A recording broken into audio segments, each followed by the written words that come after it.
Salut à tous, bienvenue dans cette nouvelle vidéo. Comme vous le savez, il y a des problèmes tous les jours, toutes les secondes au Paris Saint-Germain. On change d'entraîneur en moyenne tous les 2 ans et rien ne change. Tu changes de directeur sportif tous les 2 ans, rien ne change. La direction ne veut pas se remettre en question. Ils ont décidé de faire de ce club-là un parc d'attractions et malheureusement pour les supporters, même pour les supporters, c'est pas toujours bon, mais pour la plupart d'autres supporters footix, ils sont très contents, il n'y a pas de problème. Alors, on va un peu analyser, parce que comme vous le savez, chaque nouveau coach n'a pas les pleins pouvoirs. Tous les ans, on nous explique que Pochettino, Tuchel, Galtier, Emery auront les pleins pouvoirs, et ils ne les ont jamais. Ce vestiaire est ingérable, cette direction est incompétente, et tu ne peux strictement rien faire.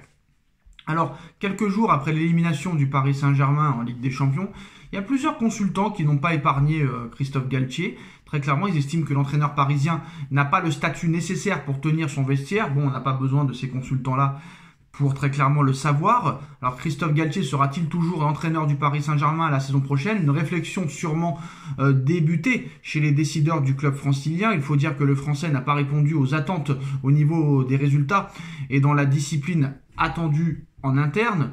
Rien d'étonnant, voilà. Moi, je suis persuadé que les Parisiens ont besoin d'un coach de renommée internationale. Ça, c'est sûr et certain.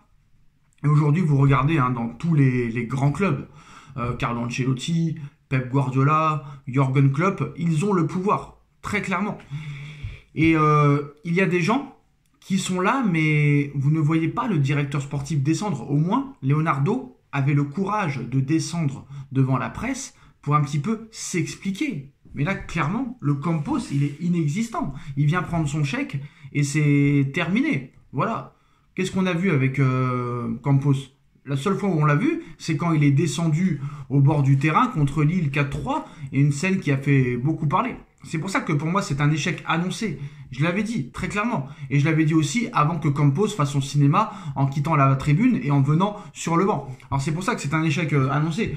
Quand tu vois ce qui se passe avec Campos, parce que ce sont des comportements qui ne sont pas faits pour renforcer un entraîneur qui doit faire des choix importants et forts sur une compétition qui demande quand même, la Champions League, une exigence ultime. Voilà, quand vous aurez un coach qui a les pleins pouvoirs sportifs, les pleins pouvoirs sur le mercato, les pleins pouvoirs sur le vestiaire, et sur la logique aussi sportif, sur l'effectif, les contours d'effectif et sur ce qu'il fait et choisit dans cet effectif. Pour le moment, le Paris Saint-Germain doit composer avec des coachs très médiocres, doit composer avec des joueurs très médiocres. Et quand tu vois qu'un coach, en plus de ça, très clairement, accuse un joueur de 17 ans qui n'a pas le niveau déjà pour jouer au football, au lieu de critiquer Verratti, qui est à 3000% fautif sur le but, très clairement, voilà. Moi, quand j'entends que Bichabou est responsable du but encaissé à Munich, alors que la responsabilité est à 100 000% à Marco Verratti, ça fait 10 ans qu'on a Verratti, très clairement, plus de 10 ans maintenant.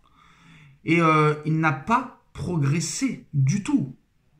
Il n'a pas progressé d'un iota.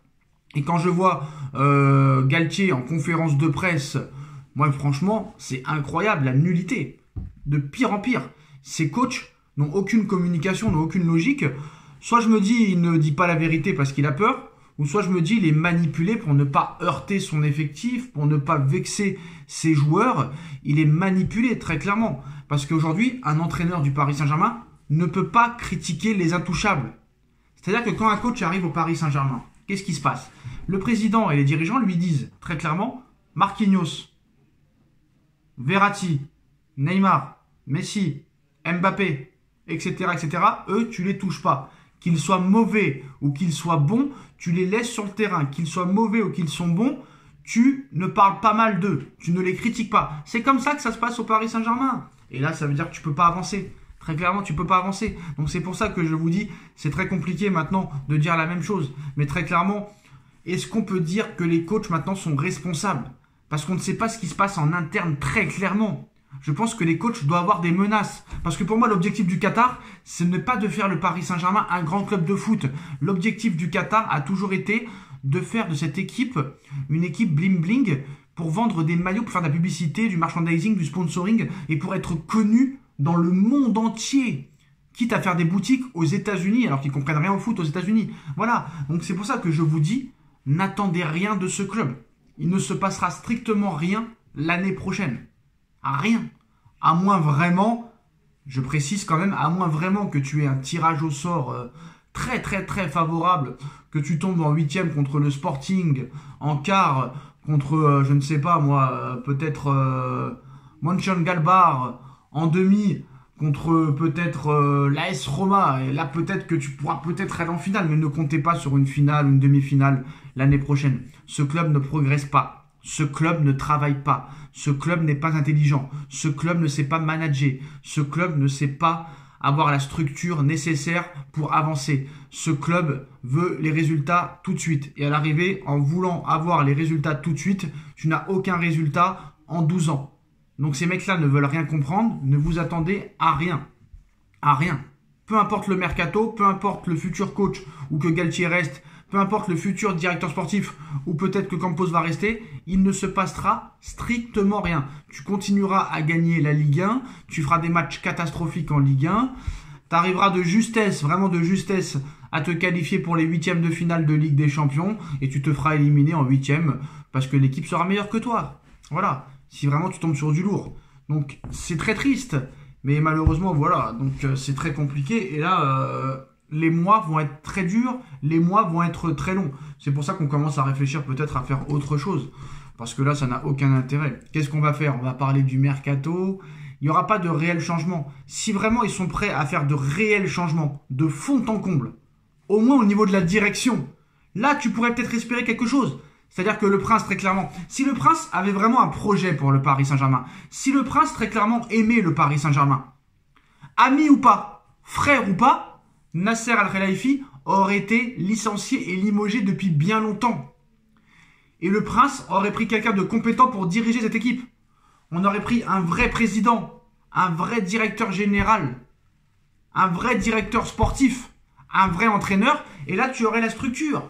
Regarde au Real, regarde au Bayern, regarde à Liverpool, regarde au Bayern. Tu as Uli Hoeneß, tu as Oliver Kahn, tu as Salihamidzic, tu as Beckenbauer. C'est exceptionnel. Pourquoi ne pas reprendre des anciennes gloires du Paris Saint-Germain? Bon, pareil, hein, parce que Rai va te ramener 2 Brésiliens, Everton, De Souza et je sais pas qui. Donc c'est pas possible. Mais tant que ce club-là n'aura pas réellement compris le problème, tant que ces mecs-là, les Nasser, etc. seront là, il ne se passera rien. Pourquoi absolument vouloir garder Nasser? On a vu qu'il n'a pas fait ses preuves. On a vu qu'il n'a pas réussi au niveau sportif. Sinon, si tu veux pas virer Nasser, mets-le au marketing, qui s'occupe du marketing parce qu'il est très bon, et mets quelqu'un de compétent à la présidence, quelqu'un de compétent à la direction générale, quelqu'un de compétent en directeur sportif, quelqu'un de compétent en entraîneur, et là, tout le monde travaillera très bien dans le même sens. Mais ils sont pas prêts à ça. Parce qu'il y a trop de copinage avec les joueurs, avec le président, avec les directions. Il y a plein de mecs qui veulent profiter du Paris Saint-Germain. Donc à l'arrivée, ce n'est qu'une boîte, une entreprise. Et ce n'est pas un club de football. Et pourtant, l'un n'empêche pas l'autre. Voilà les postos, c'est la fin de cette vidéo. Dites-moi en commentaire ce que vous en pensez. On like, on partage, on commente, on s'abonne. Et on se retrouve très vite pour une nouvelle vidéo. Tchuss.